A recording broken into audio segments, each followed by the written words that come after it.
السلام عليكم ورحمة الله وبركاته. بسم الله الرحمن الرحيم. الحمد لله رب العالمين، نحمده ونسبحه ونقدسه على آلائه ونعمائه، ونشهد أن لا إله إلا الله وحده لا شريك له، إلها واحدا أحدا فردا صمدا حيا قيوما، نؤمن له بالربوبية ونقر له بالعبودية، من يهد الله فهو المهتدي ومن يضلل فلن تجد له وليا مرشدا، ونشهد أن سيدنا محمدا عبده ورسوله، اللهم صل على محمد وآل محمد، أرسله بالهدى ودين الحق ليظهره على الدين كله. اللهم صل وسلم وزد وبارك وترحم على محمد وآل محمد، كما صليت وسلمت وباركت وترحمت على إبراهيم وآل إبراهيم في العالمين إنك حميد مجيد.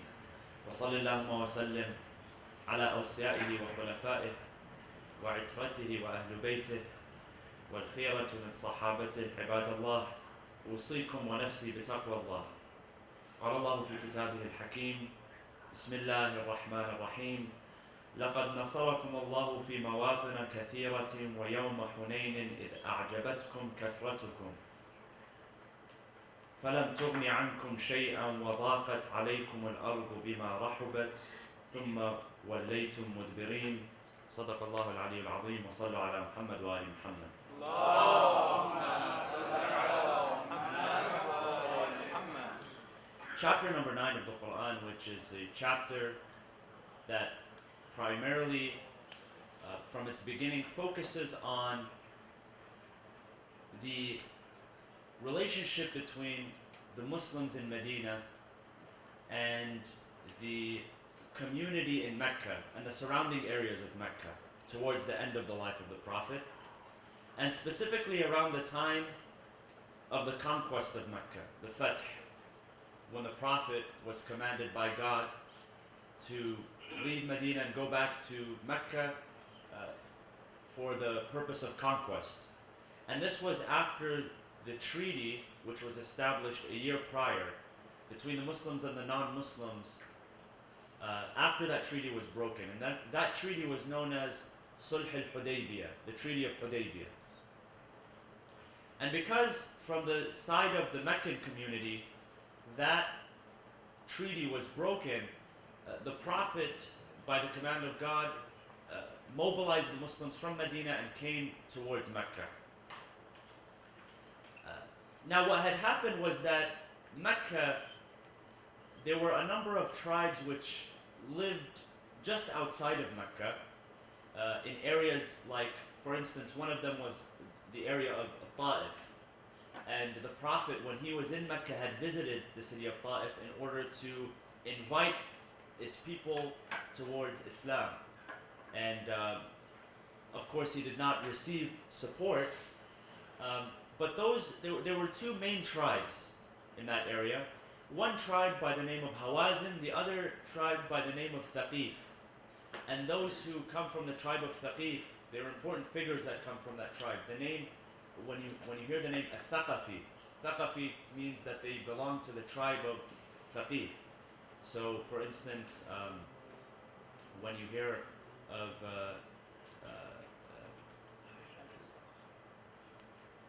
Al-Hajjaj ibn Yusuf al-Thaqafi, for instance, or Abu Ubaid al-Thaqafi, these were people who were from the tribe of Thaqif. So, what Hawazin and Thaqif had done when the Prophet was coming to Mecca was that they began to mobilize their own numbers. Because some of them believed that the Prophet was not actually going to Mecca, but he was coming to Ta'if in order to conquer. So they started mobilizing their own groups of people. And by this time, when the Prophet went back to Mecca, they were somewhere, narrators say, between 12 and 16,000 strong, which is a sharp contrast from the first battle that the Muslims fought when they were in Medina, the Battle of Badr, when they were only around 313. So there was a major increase in their numbers only within a few years. Now on top of that, what had happened was that the Prophet went to Mecca, he conquered Mecca, And then there were a group of people who remained in Mecca. Some of them accepted Islam, some of them were reluctant to accept Islam, and some of them did not even accept Islam. So some of them did so willingly, some of them not so willingly, and some of them did not even accept Islam.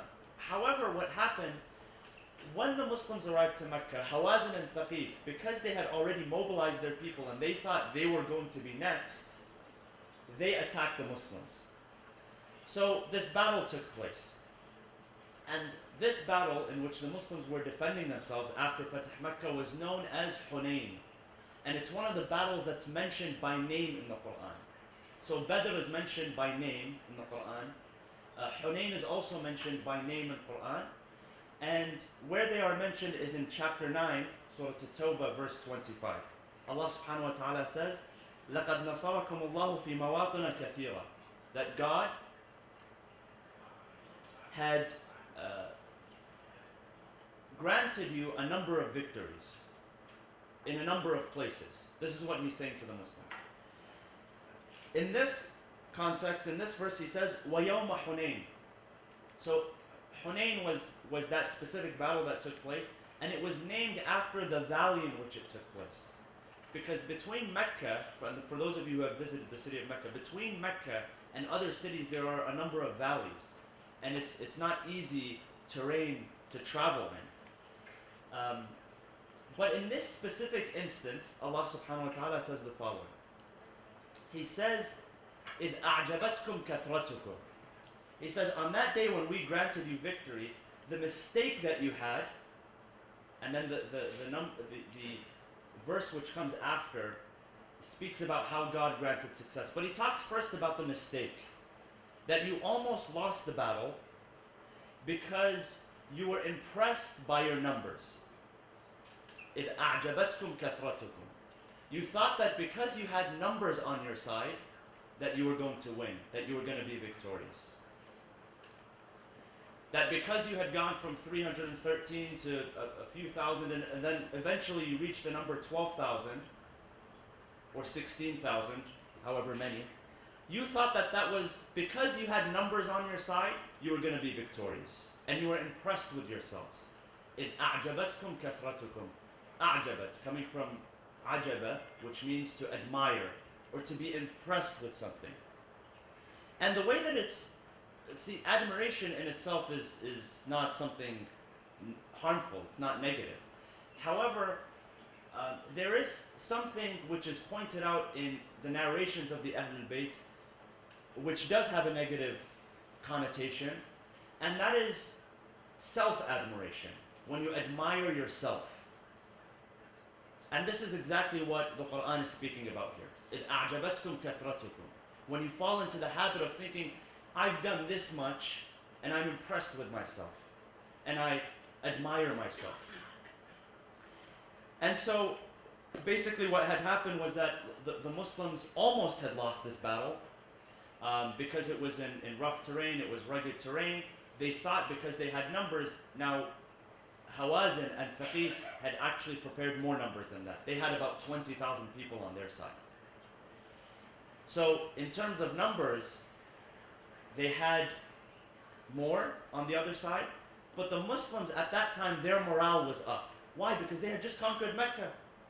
They had just come back, and some of them, after years of being exiled from the city that they were born in and raised in, they come back and they conquer it.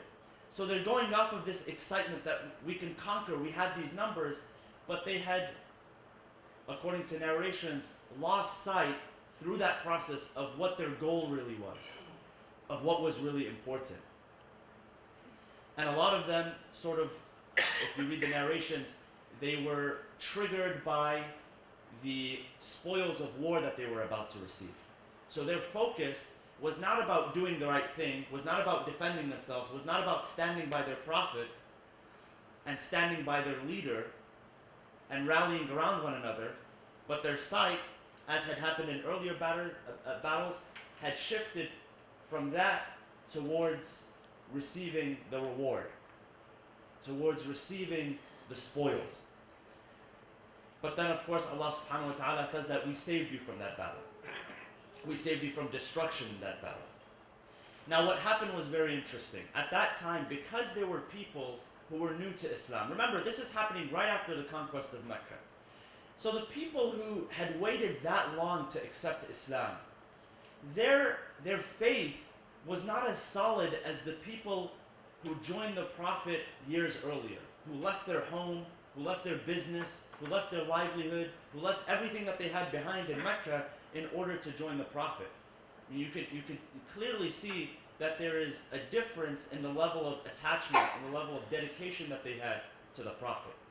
So another verse is revealed at this time, and it refers to those who were to receive the spoils of war from the battle as al-mu'allafati qulubuhum, that those who their hearts change, those who their hearts are susceptible to change.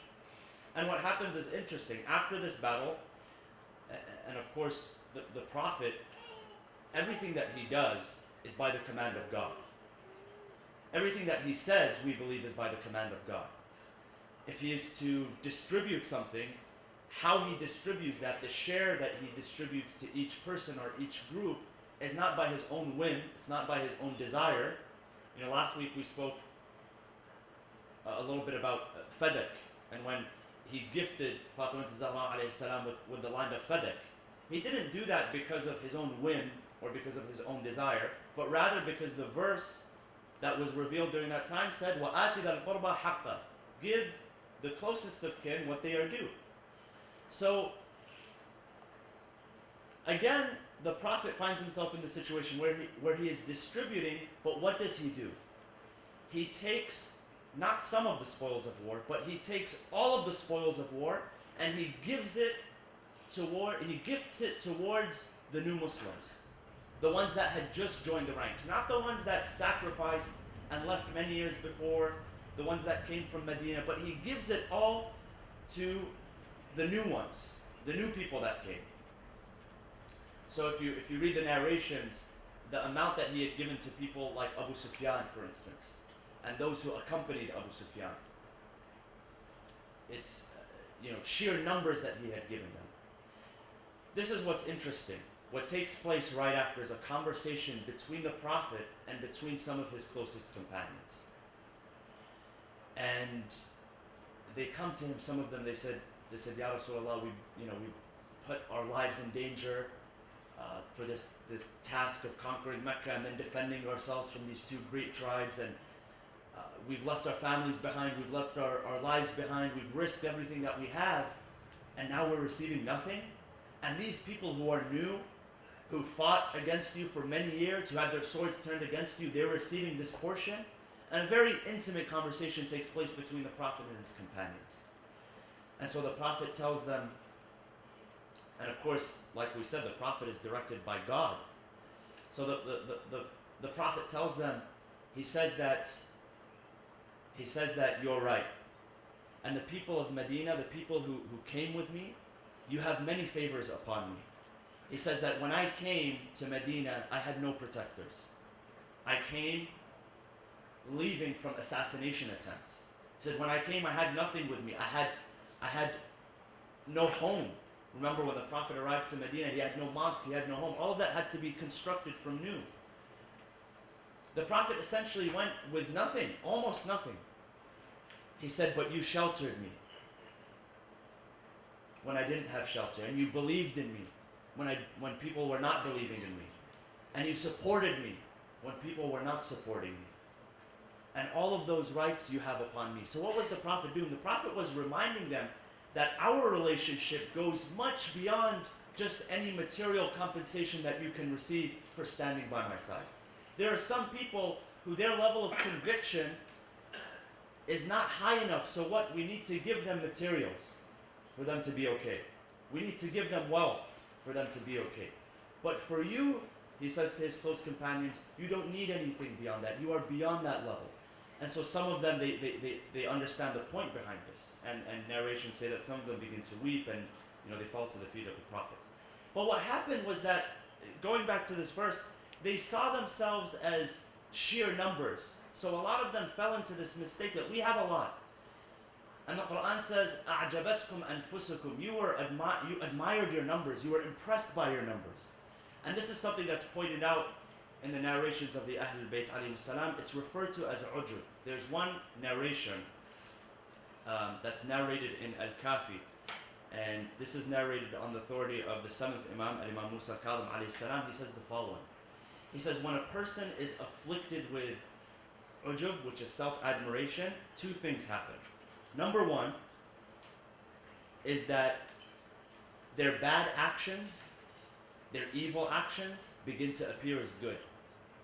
Once you begin to admire yourself, once you're impressed with yourself, everything that comes out of you which is evil, you begin to think as good. You begin to see as good.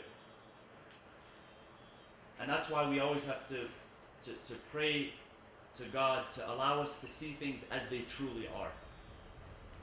That's one of the prayers, it's one of the supplications, is that, oh Allah, show me things as they truly are. Because it's one thing to, they say when you're having conversation, it's not about what you say, it's about what the other person hears. It's about what the other person understands. And in the same way, that applies to actions. And that sometimes the deed which is produced, it's important to see the reality of that action, the reality of that deed. And when God blesses somebody, God gives that person the ability to see things as they truly are. To see things as they clearly are, to see the reality behind things. One narration, it says, I might have mentioned this last week, it says, Al-mu'min yanzuru bi'ayn Allah. A believer begins to see with the eye of God. Not literally the eye of God, but it's the believer is given discernment, given the ability to discern between truth and falsehood, between right and wrong. And that's a blessing that God bestows upon people, upon the righteous people. And the opposite is also true, is that when people are engaged in evil, actively engaged in evil, their ability to see things clearly becomes clouded. And they're not able to make the proper judgments. They're not able to make the right decisions. So this is one thing he says. And another thing, when you're afflicted with being impressed with yourself, self-admiration, is that you believe, however, you believe that your belief, your iman, in that you are doing a favor upon God. So some people carry that around, that I'm doing a favor inside. They don't say it, but inside, they believe that they're doing God a favor, or they're constantly doing other people a favor. When he says it's the exact opposite. When God is continuously granting you with favors. There's nothing that you can give God. There's no deposit that you can make in God's account where God will be independent of you. God always has been independent of you. God always has been independent of us. So, how do we tackle, just in a couple of very quick points, how do we tackle self-admiration? Well, number one, it's important to hold ourselves accountable so that we become aware of our shortcomings and our mistakes. See, because the narration says that if you're engaged in self-admiration, if you're always impressed by yourself, then you overlook your shortcomings. You overlook your weaknesses. And that was the case with the Muslims at that time. That they were impressed with their numbers, they were impressed with their prior victories, they were impressed with their we just conquered Mecca. Mecca that's never been conquered. Mecca that, Surah Al-Fil, Allah subhanahu wa ta'ala says that Abraha brought elephants and he brought armies in order to conquer the place, and he could not. Now, of course, the intentions are completely different, but the fact is that Mecca had never been conquered before. We know no history that says that Mecca before that time had been conquered by an army or anything like that. And now they took back their home, the place that they had been longing for. And on top of that, they were on the side of the Prophet. So they were really impressed with themselves.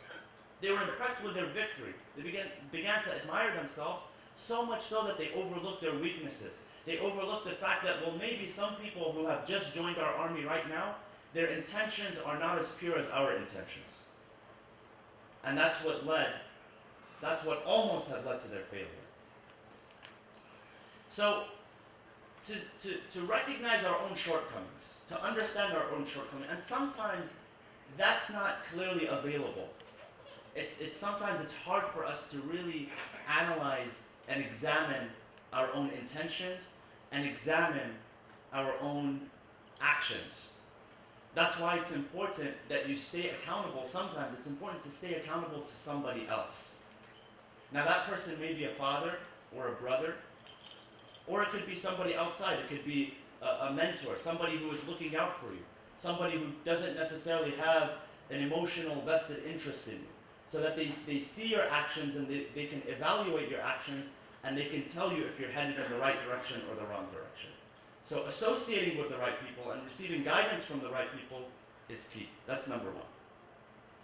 Number two, understand that anything that you do, you are merely a shadow, you are merely shadowing God's attributes. In some mystical elements of Muslim thought, they refer to the human being versus God, they refer to the human being as a mirror. That you're simply a mirror of God's reflections.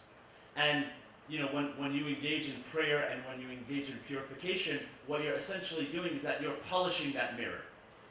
You have some mirrors that are dirty and you can't really clearly see a reflection through them, and then some mirrors that are always kept clean and polished, and you can get a better picture. Well, in that way, understand that you're only a mirror for God's attributes. So if you're impressed with your generosity, I was very, very, you're looking at your tax statements. I was very, very generous last year. I donated a lot, going over your receipts and whatnot. Well, understand that your generosity is only a reflection of God's generosity. I was, I'm knowledgeable on this subject and that subject. Well, understand that all knowledge and final knowledge rests in the abode of Allah subhanahu wa ta'ala. So anything that you have, so to put it very easily, you're not that special. If there's anything special about you, it comes from Allah subhanahu wa ta'ala. So continuously understand that. Continuously understand that you are a vessel. You are simply a vessel for God's mercy. You are simply a vessel for God's love.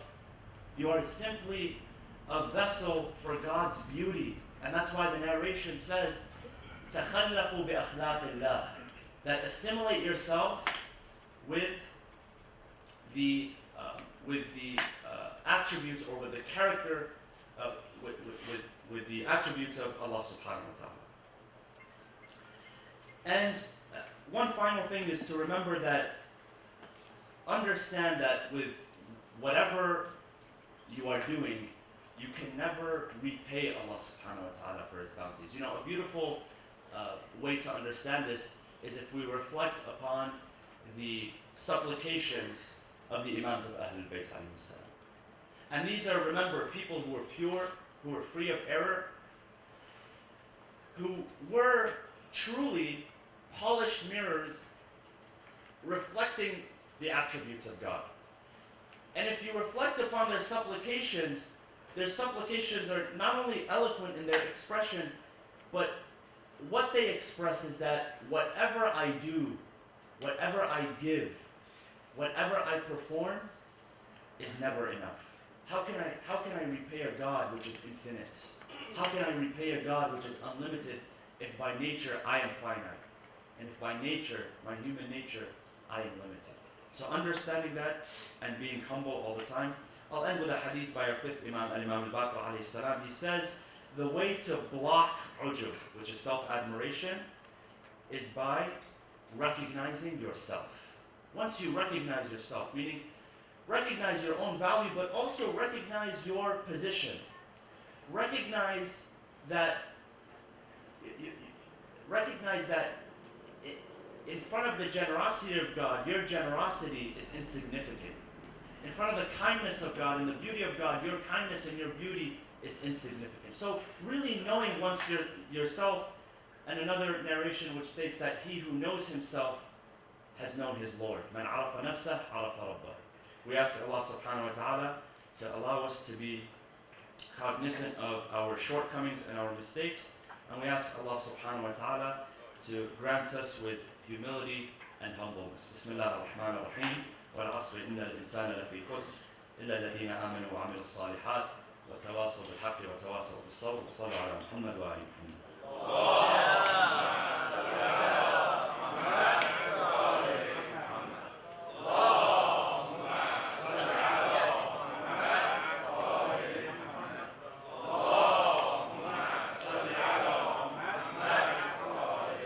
بسم الله الرحمن الرحيم. الحمد لله رب العالمين، نحمده ونسبحه ونقدسه على آلائه ونعمائه، ونشهد أن لا إله إلا الله وحده لا شريك له، ونشهد أن سيدنا محمدا عبده ورسوله أرسله بالهدى ودين الحق ليظهره على الدين كله. اللهم صل وسلم وزد وبارك وترحم على محمد وآل محمد كما صليت وسلمت وباركت وترحمت على إبراهيم وآل إبراهيم في العالمين إنك حميد مجيد. وصلى الله وسلم على جميع أوصيائه وأهل بيته وعترته، علي أمير المؤمنين وقائد الغر المحجلين، وعلى البضعة الطاهرة فاطمة الزهراء سيدة نساء العالمين، وعلى سبط نبي الرحمة وسيد شباب أهل الجنة الحسن والحسين، وعلى علي بن الحسين ومحمد بن علي وجعفر بن محمد وموسى بن جعفر وعلي بن موسى ومحمد بن علي وعلي بن محمد والحسن بن علي والخلف الهادي المهدي، عجل الله تعالى فرجه وسهل مخرجه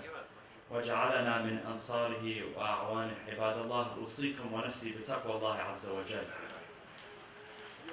I'd like to just take a couple of minutes to reflect on some of the events which have conspired in the past week and especially in the past few days. And most of you are following the news and know what happened a couple of days ago in London, England, the attacks that took place. And first of all, as a community, on behalf of the community, I'd like to send our condolences and our thoughts and our prayers with the victims of this tragic attack. And we're living in a world where this is not new, and sometimes we get into the habit of saying, you know, well, it happens so much where we sort of become numb to it, and it sort of becomes like this is something that's happening every other day. What next? And yes, it is something, unfortunately, that has happened more so over the past few years, but we should never let that, number one, we should never let that affect our sensitivity towards these attacks.